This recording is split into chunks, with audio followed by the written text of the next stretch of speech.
What's going on, everyone? So today I just wanted to share a story that I found impactful in my recruiting process. And so this is from junior college. So I had bounced back from the University of Oregon, and I left Oregon because I was fourth on the depth chart. I had my scholarship pulled because I didn't play well. My fault, not theirs. And so I was trying to transfer from a D1 to a D1, but this was 10 years ago. And you had to sit out a year if you were going to do that, or you could go to a junior college, which is what I did. And so I bounced back to a junior college to get a second chance at the recruiting process. And so I was trying to figure out how I was going to get on college coaches' radars because whatever I did in high school didn't work. I know it sounds like it did because I went to Oregon, but that was a total luck thing. I got very little interest and very few offers out of high school. And so I knew that when I got to junior college, I had to do something differently if I truly wanted to get the kind of opportunities that I was looking for. And so I moved to sort of a traditional marketing model, right? In high school, we went to all the showcases and camps. I relied on connections, all that cool stuff, and it didn't work for me. And so in junior college, I said, I'm going to focus on things like video, email, social media, follow-ups, those kinds of things to put me on college coaches' radars. And it worked incredibly well. And I got a ton of interest, probably like 15 D1 offers or something at that point, right? And in that interest, one of the schools that I was talking to was Texas Tech. Now, at the time, Texas Tech was ranked fourth in the country. And I was pretty surprised to hear from Texas Tech because I didn't really think I was going to be able to get to that level again. You know, when I left Oregon and I didn't play well there, I kind of thought, all right, I guess all these big schools, they're not really going to be that interested in me. But that turned out to not be the case. And so it was pretty cool for me to see Texas Tech come into play. And so we had gone back and forth. We had some phone calls, me and the Texas Tech coach. And so we had talked quite a few times. And eventually on one of those phone calls, he called me and he said, hey, Jack, we would love to have you out for a visit on campus. We'd love to show you around. We think you could be a really good fit here. And I remember being really excited about that because they were a very strong school, right, in terms of sports. And so I was pretty excited. I told him yes. Now, the funny thing about visits in junior college is that you don't have a lot of weekends that you can go take visits for because you're playing pretty much every weekend. So it's not like I had 10 weekends that I could go take visits for. And I was talking to a whole bunch of schools. So I couldn't go visit all of those schools. I had to narrow that down. And so I decided, okay, I'm going to use one of my weekends to go visit Texas Tech. I think that it's worth it for me. And so I said yes. We set a date. Everything was cool. Now, normally when you take a visit, they're usually on the weekends. Not always, but usually. And so let's say it was on like a Saturday. Well, earlier that week on like a Tuesday or a Wednesday, I get a call from the Texas Tech coach. He says, hey, Jack, we're not going to be able to do the visit this weekend. Something has come up and we're not going to be able to have you on campus. And so we'd like to reschedule your visit for a different weekend. Now, I was a little upset about this because I didn't have a whole bunch of weekends that I could go use for visits. And so I just wasted one of them, but it was Texas Tech and they were ranked fourth in the country. And I was like, all right, I'm bummed about this, but I get it. Let's go ahead and reschedule. So we rescheduled for another weekend. All is good in the world. Now, same thing ends up happening. Second week where we're going to do that visit comes up Monday or Tuesday or Wednesday of that week. I get a call from the coach. Hey, Jack, so we could have you out this weekend, but our head coach is not going to be there. He has some obligations that weekend, and we really want you to get the full experience. We really want you to meet the head coach. We really want you to spend time with him. He wants to personally show you around. And so you can come this weekend if you want, but we don't really recommend it. We recommend that we postpone to a different weekend so that the head coach can be there. And so at this point, I was pretty upset. I was pretty upset. Not only was I just, I felt disrespected, but I was also just bummed. It's a really good baseball school, and I was just bummed by the way the whole thing had gone down. And I remember shortly after that happened, we were driving back from an away game and we were on the bus and my head coach was in the row in front of me, John Altobelli, incredible man, rest in peace. His daughter actually played on the same basketball team as Kobe Bryant's daughter and they were friends and he went to a basketball game with Kobe in the helicopter that crashed. And so he passed away in that same crash that killed Kobe. And John was just an incredible man, incredible coach, beloved by many. We called him Altobelli, called him Alto. And so I said, Alto, what's up? And he goes, hey, Jack, so what's going on with Texas Tech? And I said, well, man, they've postponed twice on the visits and I've wasted 2 weekends. I've been trying to figure out where I was going to go. And he was like, let me ask you something. Do you want to go to Texas Tech?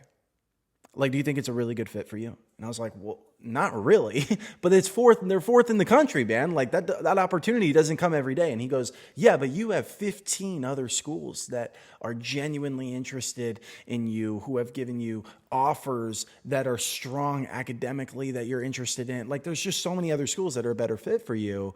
You should just tell them to kick rocks. And I was like, dude, they're fourth in the country. He goes, I know they're fourth in the country, but it really doesn't matter.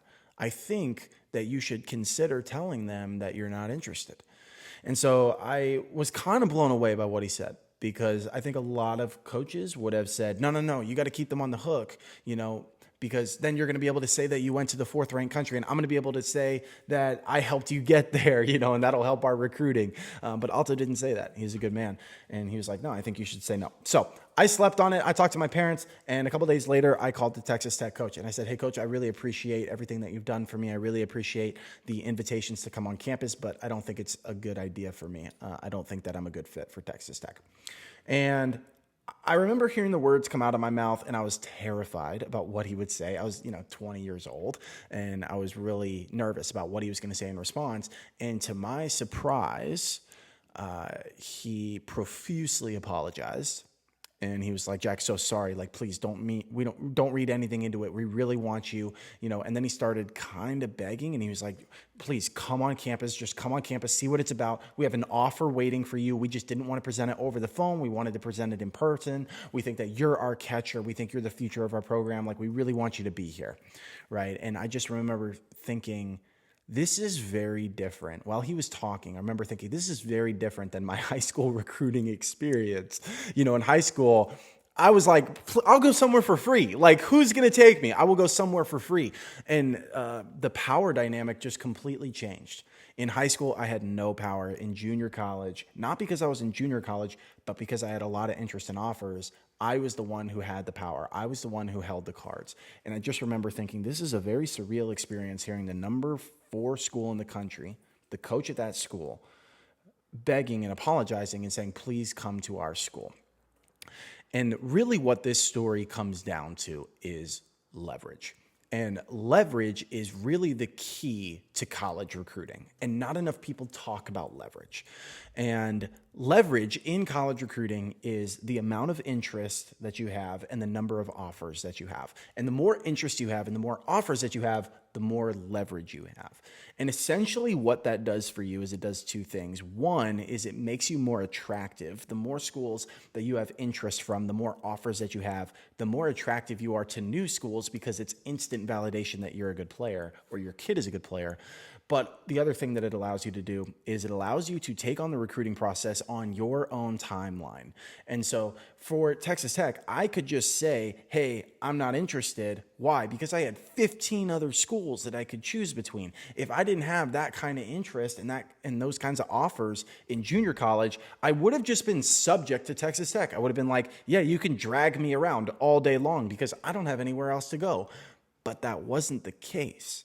The case is that I had lots of interest and lots of offers, and so I was the one who held the cards, not the college coach. And so you hear this come up a lot, actually. Like, D1 Scholarship, we help families navigate through college recruiting. And sometimes we'll get parents who will come in and they'll say, listen, I don't understand why we don't have an offer from this one school. We've been talking to them for 5 months. We've had 7 phone calls with them. They've seen us play 3 times. Like, what are they waiting for? I don't understand why they haven't given us an offer yet.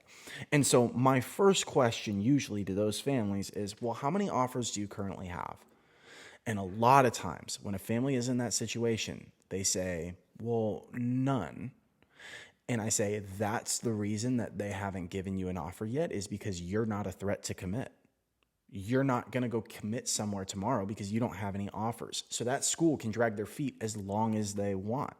Right? And so a lot of times it's not because they don't think the player is good or because they don't think the player is a good fit for their school. It's that they have time to go see if they can find someone else who might be a better fit for their school, who might be a better player, because you're not a threat to commit. And if you were a threat to commit, if you had other interests and other offers, then they wouldn't be able to drag their feet. right? And that is an example of leverage. If you don't have leverage, like in high school, I didn't have leverage. I was like, I will go to anyone who needs me kind of thing. That is not leverage. That is desperation. And that's the position that a lot of families find themselves in college recruiting. And so this story is really just a reminder that leverage is everything in recruiting. That is what you are looking for. That is what you are going for. And I didn't know what that felt like until I heard Texas Tech on the other line saying, please come here. We really need you. And I was in a position where I could say no. And I hope that everyone gets a little taste of what that feels like. Because in recruiting, it feels like so much is outside of your control. That your travel coach or high school coach, outside of your control. How your kid plays, outside of your control. Whether a school responds to an email or not, outside of your control. Whether they give you an offer or not, outside of your control. Whether they give you a scholarship, outside of your control. And there's so much that's outside of your control. And when you get a little taste of what it feels like to be in control, and you're never going to be perfectly in control, but you can be more in control than you're in right now, right? And when you get that taste, you never want to go to the other side. And so I hope that you, whoever it is that's watching this, you get to taste what that feels like, because it's amazing. So if you're the parent of a high school athlete and you're struggling through recruiting right now, kind of like I was in high school, and you're not sure how to get on college coaches' radars, and you're struggling to do that, and you want help with the process, then you can use the link in the description to schedule a call with us. We'll walk you through what we do and how we help families. Regardless, I wish you guys the best of luck, and I'll see you guys next time.